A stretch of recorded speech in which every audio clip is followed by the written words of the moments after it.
Que se passe-t-il aux deux plateaux Agban-Shalom? Pourquoi depuis plus d'un an, les populations n'ont pas d'eau potable? À qui la faute? On fait le tour de la question ce soir dans cette édition. Pour l'éphéméride, l'on s'intéressera au 29 septembre 2016. Un mois avant une élection présidentielle se tient au Gabon. Ali Bongo est réélu, sa victoire contestée par l'opposition.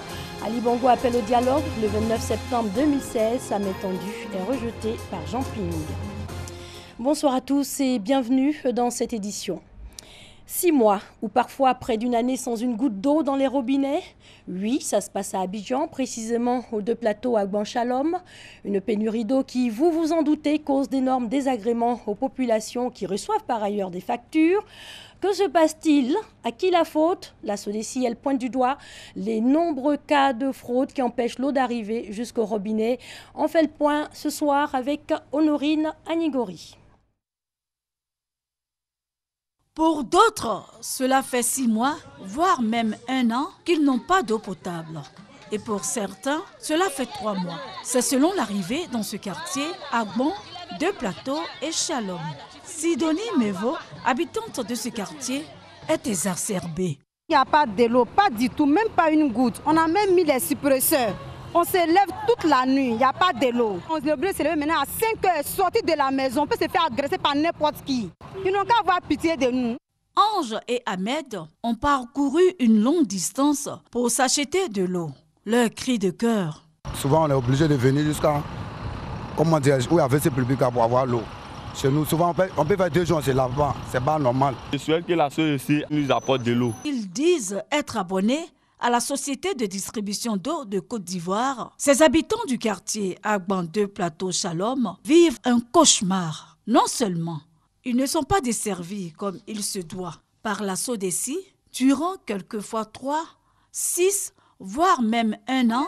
Pire, ils reçoivent les factures de cette structure. On a fait l'abonnement, voici la facture de l'abonnement. Maintenant, jusqu'à aujourd'hui, il n'y a pas de l'eau. On a payé plusieurs factures. Depuis 2008, j'ai mis pied dans ce quartier. Voici mes factures. Mais je n'ai jamais l'eau. J'ai mon compteur. Je paye les entretiens. Je ne gagne pas l'eau. On charge l'eau du matin au soir. Ça nous fatigue, on est fatigué. La dernière facture, ça date de quand? Le 4, 10 mois. Je dois payer la dernière facture. J'avais 8700. Je ne gagne pas l'eau. Il n'y a pas l'eau. Ça fait 6 mois, 6 mois jour pour jour, on n'a pas l'eau. Dans cette affaire, c'est Maïga Sissé qui y gagne. Il vient soulager les victimes de la pénurie d'eau. C'est à l'aide de son engin de fortune. Je suis venu par un bidon chercher l'eau. Il gagne 1500, 3000. La présidente des femmes du quartier Deux Plateaux Agban Shalom crie son ras-le-bol et invite les responsables de la SODECI à résoudre ce problème de pénurie d'eau qui n'a que trop duré pour le bonheur des habitants. Ça fait 1 an et demi qu'il n'y a pas d'eau dans ce quartier. On va jusqu'à pailler les enfants, les élèves traversent pour aller prendre l'eau avant de venir se laver matin pour aller à l'école. Et ils vont en retard. C'est pénible dans ce quartier. Bidon là, il prend 3 à 1500. Ça là. On dit au directeur de SODECI, pitié, on est dans l'émergence. Le directeur régional de la SODECI Abidjan Nord-Est a la gestion du quartier Agban Deux Plateaux Shalom. Il justifie le manque d'eau par des branchements anarchiques dans cette visite de terrain. Là, nous sommes face à un cas de fraude avéré en fait. Voilà, dans ce quartier d'Adjamé Deux Plateaux. Le réseau vient, le tuyau vient avec de l'eau. Lui, il est venu la piquer dessus. Donc, en fait, il prive tous ceux qui sont après lui là, en fait, d'avoir de l'eau. Parce que dès lors qu'il a piqué comme ça et qu'il a mis les suppresseurs, les moteurs qu'on vous a montré là, voilà, c'est fini. C'est-à-dire que tous ceux qui sont après lui, en fait, ne peuvent plus avoir de l'eau. Il prend ça et il alimente en fait toute la zone qui est là-bas. Il leur vend toute cette eau là. Les raisons profondes de cette pénurie d'eau sont à mettre également à l'actif d'un problème structurel, de la fraude de personnes mal intentionnées qui volent de l'eau pour la revendre. C'est un sabotage du réseau, au dire du directeur régional de la SODECI, Abidjan Nord-Est. Vu la configuration aujourd'hui du plan d'urbanisme directeur de la zone 7e, 8e tranche, voilà, avec la consommation en amont qui est assez élevée, naturellement, il y a des petites baisses de pression dans la zone. Il affirme aussi que pour trouver une solution à ce problème d'eau, sa structure a rencontré la chefferie le 21 septembre 2017. La SODECI et l'ONEP ne sont pas restés bras croisés. Et les deux entités, en accord aussi avec la chefferie de la zone, on a fait plusieurs séances de travail. Pas plus tard que le 21 septembre passé, il y a encore une autre mission pour toujours chercher en fait les voies et moyens pour traiter en fait ce problème crucial que vit cette zone. Germain Kwame précise que si les abonnés de la SODECI de ce quartier reçoivent encore des factures, c'est bien parce qu'ils ont consommé de l'eau. En image, l'opération de sécurisation est dénommée Épervier 3. Elle a pour mission de traquer les délinquants dans le district d'Abidjan et surtout aux alentours des gares afin de permettre la quiétude des populations. Après 2 jours, un bilan sur le terrain dans les communes d'Abobo et de Yopougon. La police criminelle, la brigade anti-émeute et le groupement mobile d'intervention viennent de livrer leur premier bilan. Donc, 134 individus ont été interpellés, 10 fumoirs détruits, de nombreux objets tranchants et contondants arrachés. Les opérations sont en cours et vont s'intensifier. La population est invitée à garder son calme. Conflit entre agriculteurs et éleveurs, le sujet était au cœur d'une rencontre de haut niveau. En Côte d'Ivoire, ce sont 800 cas de conflit qui ont été enregistrés. Jean-Luc Bongo. La question liée au conflit entre agriculteurs et éleveurs n'est pas spécifique à la Côte d'Ivoire.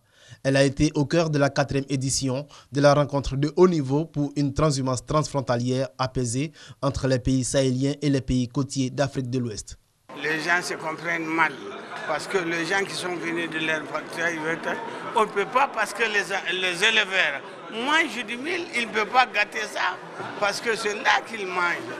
Et je crois bien, les agriculteurs aussi, ils sont là pour avoir du lait et avoir de la viande. Nous demandons à la population qu'ils se patientent, qu'ils sachent qu'ils sont en face de leurs frères et leurs sœurs. 800 cas de conflit entre agriculteurs et éleveurs ont été enregistrés en Côte d'Ivoire sur la période 2016-2017, occasionnant un montant de plus de 93 millions de francs CFA d'indemnités versées aux victimes. Le ministre des Ressources animales et halieutiques, qui a rendu public ces chiffres, a levé un coin de voile sur les dispositions prises par la Côte d'Ivoire pour juguler ce phénomène. Il s'agit d'un projet de décret portant réglementation de pâturage et des déplacements de bétail, d'un projet de décret fixant les modalités de création, d'aménagement et d'exploitation des zones d'accueil des transhumants et des sites de pâturage privés. La rencontre de haut niveau pour une transhumance transfrontalière apaisée se veut un facteur d'intégration entre les pays sahéliens et les pays côtiers d'Afrique de l'Ouest. Elle vise notamment à promouvoir la production animale et sa mise en marché, tout en prévenant les conflits qui pourraient survenir entre les différents acteurs de ce secteur. En bref, l'heure de la récompense a sonné pour les athlètes ivoiriens ayant participé au 8e jeu de la francophonie. Pour rappel, la Côte d'Ivoire a abrité ces jeux du 21 au 30 juillet 2017. Cet après-midi, le ministre des Sports et des Loisirs et celui de la Culture ont procédé à la remise des récompenses aux médaillés.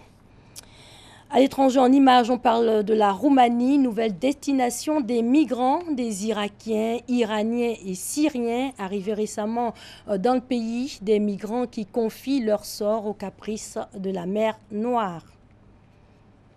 En bref, Washington rappelle ses diplomates à Cuba après de mystérieuses attaques ciblant la santé du personnel, perte d'audition, problème d'équilibre de sommeil et maux de tête signalés chez 21 employés de l'ambassade. Washington, qui suspend également l'octroi de visa pour Cuba, appelle les Américains à ne pas se rendre sur l'île.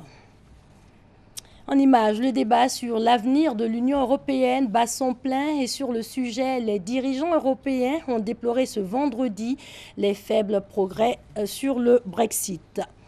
Justement, à propos du Brexit, depuis le référendum, la crise du recrutement dans la restauration s'est aggravée au Royaume-Uni. Regardez.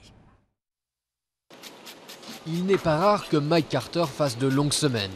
En attendant de trouver 3 nouveaux cuisiniers, il remplace lui-même les absents. Ce chef cuisinier dans l'ouest de Londres subit de plein fouet la crise du recrutement dans la restauration. Au Royaume-Uni, c'est le secteur qui recherche le plus. Il y a de moins en moins de Britanniques qui veulent travailler dans ce secteur. Les horaires sont longs, ils l'ont toujours été, les salaires sont bas et il y a de plus en plus de restaurants qui ouvrent. Il y a un vrai déficit en termes de personnel qualifié et un énorme manque de main-d'œuvre. Et depuis le oui au référendum sur le Brexit, la crise s'est aggravée. La proportion de postes vacants est passée de 3,5 à 4,3% par rapport à l'été dernier.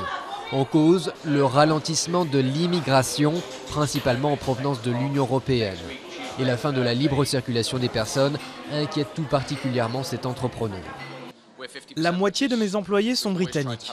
On a toujours essayé d'avoir le plus de Britanniques possible parce qu'on a un commerce de quartier britannique, mais on a toujours besoin de l'aide de gens qui viennent du reste de l'Europe ou d'ailleurs et qui ont les compétences nécessaires parce qu'on ne les trouve pas au niveau local. Tim Martin est à la tête de la chaîne de pub Wetherspoon qui emploie 37 000 personnes à travers le pays. C'est un fervent défenseur du Brexit. Pour lui, la sortie de l'Union permettra de s'affranchir d'une Europe trop bureaucratique à son goût. Personne n'a dit qu'il y aurait un rideau de fer qui tomberait entre le Royaume-Uni et le continent en une nuit. Donc je suis très confiant. Je pense que globalement, on s'en sortira très bien. Un optimisme que ne semble pas partager le cabinet d'audit KPMG. Dans une récente étude, il estime qu'en sortant de l'Union européenne en 2019, sans la libre circulation, le secteur ferait alors face à une pénurie de près de 60 000 personnes par an.